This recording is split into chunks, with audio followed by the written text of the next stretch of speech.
capítulo 24. No primeiro dia da semana, bem cedo, as mulheres foram ao túmulo, levando as especiarias que haviam preparado, e viram que a pedra tinha sido afastada da entrada. Quando entraram no túmulo, não encontraram o corpo do Senhor Jesus.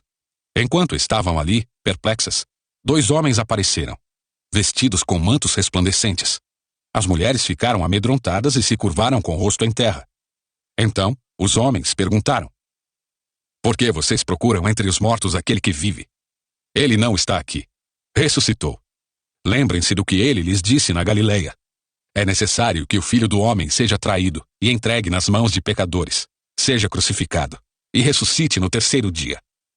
Então, lembraram-se dessas palavras de Jesus, e voltando do túmulo, foram contar aos 11 discípulos e a todos os outros o que havia acontecido.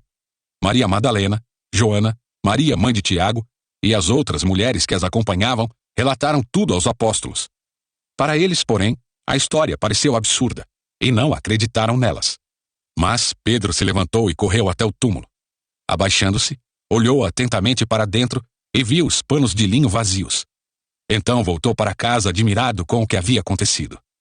Naquele mesmo dia, 2 dos seguidores de Jesus caminhavam para o povoado de Emaús, a 11 quilômetros de Jerusalém. No caminho, falavam a respeito de tudo o que havia acontecido. Enquanto conversavam e discutiam, o próprio Jesus se aproximou e começou a andar com eles. Os olhos deles, porém, estavam como que impedidos de reconhecê-lo. Jesus lhes perguntou: sobre o que vocês tanto debatem enquanto caminham? Eles pararam, com o rosto entristecido. Então um deles, chamado Cleopas, respondeu: você deve ser a única pessoa em Jerusalém que não sabe das coisas que aconteceram lá nos últimos dias. Que coisas? Perguntou Jesus. As coisas que aconteceram com Jesus de Nazaré, responderam eles. Ele era um profeta de palavras e ações poderosas aos olhos de Deus e de todo o povo. Mas os principais sacerdotes e outros líderes religiosos o entregaram para que fosse condenado à morte e o crucificaram. Tínhamos esperança de que ele fosse aquele que resgataria Israel. Isso tudo aconteceu há 3 dias. Algumas mulheres de nosso grupo foram até seu túmulo hoje bem cedo e voltaram contando uma história surpreendente. Disseram que o corpo havia sumido e que viram anjos que lhes disseram que Jesus está vivo. Alguns homens de nosso grupo correram até lá para ver, e de fato tudo estava como as mulheres disseram, mas não o viram. Então Jesus lhes disse: como vocês são tolos, como custam a entender o que os profetas registraram nas Escrituras? Não percebem que era necessário que o Cristo sofresse essas coisas antes de entrar em sua glória? Então Jesus os conduziu por todos os escritos de Moisés e dos profetas, explicando o que as Escrituras diziam a respeito dele. Aproximando-se de Emaús, o destino deles, Jesus fez como quem seguiria a viagem, mas eles insistiram: fique conosco esta noite, pois já é tarde. E Jesus foi para casa com eles. Quando estavam à mesa, ele tomou o pão e o abençoou. Depois partiu e lhes deu. Então os olhos deles foram abertos, e o reconheceram. Nesse momento, ele desapareceu. Disseram um ao outro: não ardia o nosso coração quando ele falava conosco no caminho e nos explicava as Escrituras? E na mesma hora levantaram-se e voltaram para Jerusalém. Ali encontraram os 11 discípulos e os outros que estavam reunidos com eles, que lhes disseram: é verdade que o Senhor ressuscitou. Ele apareceu a Pedro. Então os 2 contaram como Jesus tinha aparecido enquanto andavam pelo caminho, e como haviam reconhecido quando ele partiu o pão. Enquanto contavam isso, o próprio Jesus apareceu entre eles e lhes disse: paz seja com vocês. Eles se assustaram e ficaram amedrontados, pensando que viam um fantasma. Por que estão perturbados? Perguntou ele. Por que seu coração está cheio de dúvida? Vejam minhas mãos e meus pés. Sou eu mesmo.